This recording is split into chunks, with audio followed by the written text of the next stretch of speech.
Alors bonjour à tous et à toutes, je vous propose un petit voyage, une petite balade roborative d'agrément en Absurdie. Nous sommes ici devant l'agence postale d'un petit village du sud de la France dont je tairai le nom, et mon regard a été littéralement magnétisé par cette magnifique affiche qui nous rappelle très gentiment la distance minimale qui doit séparer deux personnes. D'ailleurs, le mot personne revient à plusieurs reprises sur cette affiche et dans ce document.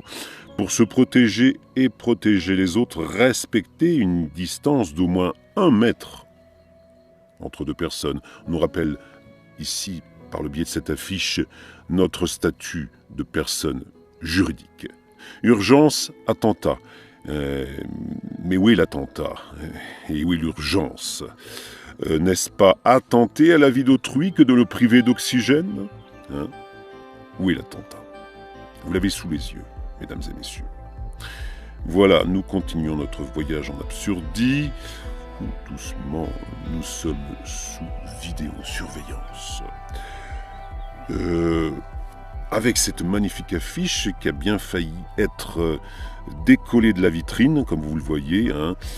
Pour la sécurité de tous, merci de vous présenter à visage découvert. Bah oui, effectivement, comme c'est précisé juste au-dessus, un visage découvert, comme vous le savez, depuis Sarkozy, et selon l'article 225-4-10 du Code pénal, il est interdit de dissimuler son visage, n'est-ce pas? Et vous voyez que ce bout de papier nous le rappelle, donc la loi est toujours valable, sinon nous l'aurions décollé depuis longtemps. Voilà, c'est bien la preuve que c'est encore valide.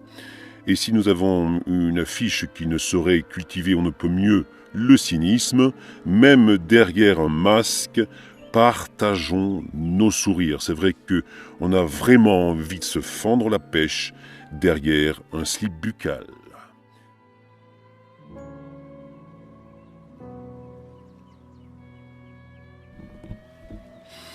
Alors, quels sont les produits essentiels? En gros, pour simplifier les choses, tout ce qui rapporte du blé.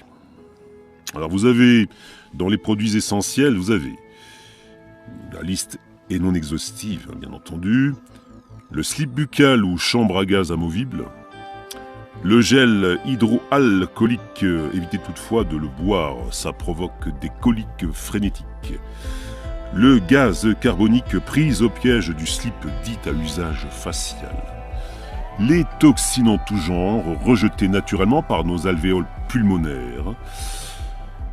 Les racines de pissenlit, bio et garanties sans désherbant les pissenlits. Les adjuvants, les pesticides, les exhausteurs de goût, ou de dégoût d'ailleurs. Les OGM, la radioactivité. Les cercueils 2.0 à incinération ultra rapide sont des produits essentiels, n'est-ce pas? Les pompes funèbres sont des petites entreprises qui ne connaissent pas la crise. Les tests PCR, nano et nasopharyngés, l'angoisse de la populace, les écrans plasma à propagation verticale et extension murale, les amendes à 135 balles, c'est le prix d'une amende. Ouais, ça fait cher le kilo d'amende. Les smartphones, bref. J'en passe et des meilleurs.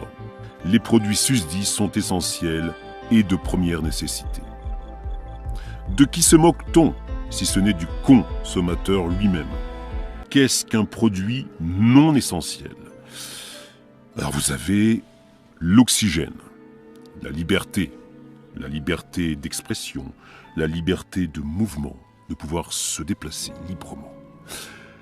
Les sourires, l'amour, la joie, le rire, la fraternité, les concerts, le théâtre, la convivialité, le contact humain, la franche camaraderie au bistrot du coin, l'amitié, la solidarité, la confiance, l'espérance, qu'elle soit de vie ou non d'ailleurs, la vie même sont des produits non essentiels.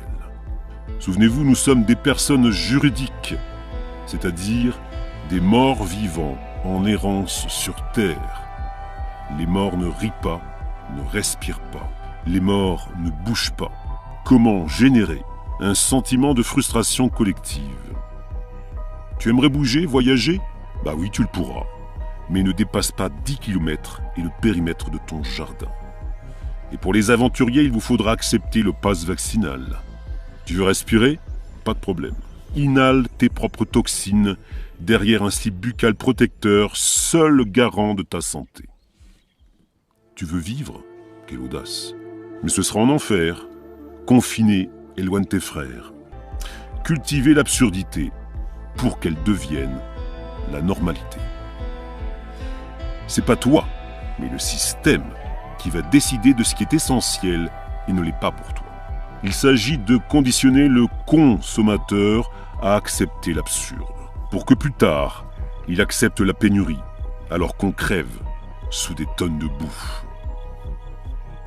Après avoir testé la soumission de la masse, test, ma foi, concluant, testons sa capacité à accepter l'aberration.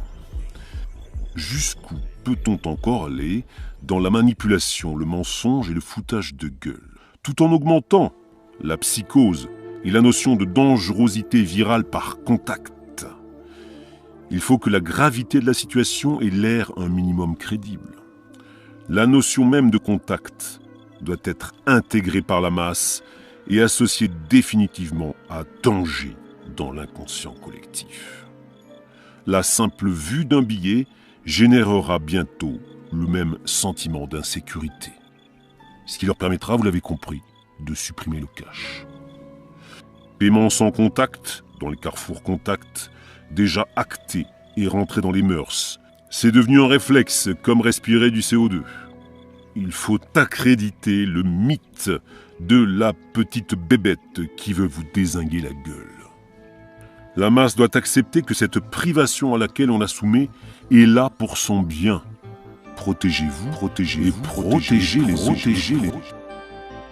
La maladie provient toujours de l'agression d'un agent pathogène extérieur, mais jamais, jamais, jamais de l'individu lui-même, qui n'a pas à se soucier de remettre en question ses habitudes. Comme l'atteste le sol des grandes surfaces jonchées de cadavres, victimes inconscientes châtiées par le contact, la convoitise est un vilain défaut. Face à ces rayonnages zébrés de rubans de chantier, incitons le consommateur à se rabattre sur les denrées alimentaires pour apaiser ses frustrations et calmer son courroux. Et mon courroux, coucou. Encore un petit effort et par le truchement d'une impuissance apprise, ce qu'on appelle l'effet Bannister, il s'auto-censurera lui-même. Pour rendre crédible la gravité de la situation, les grosses multinationales philanthropiques ne doivent pas hésiter à revoir leurs bénéfices à la baisse, quitte à renoncer à leur fortune pour sauver l'humanité. Sur le plan écologique, intérêt évident.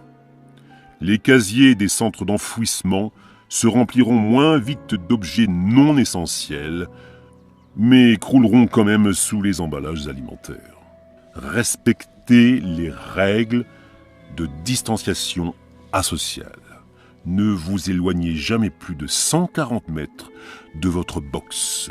Je vous rappelle que 140 mètres est la portée d'une box. Le Wi-Fi, c'est la vie. Un produit essentiel. Et oui, on se paye notre tête à longueur de pandémie. Je pense qu'il est vraiment temps de boycotter ces grandes surfaces devenues à mon sens totalement non essentielles.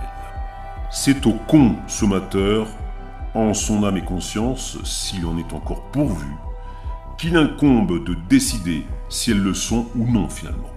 Avant la prochaine étape, le portique de reconnaissance vaccinale, les consommateurs détectés positifs seront emballés sous cellophane.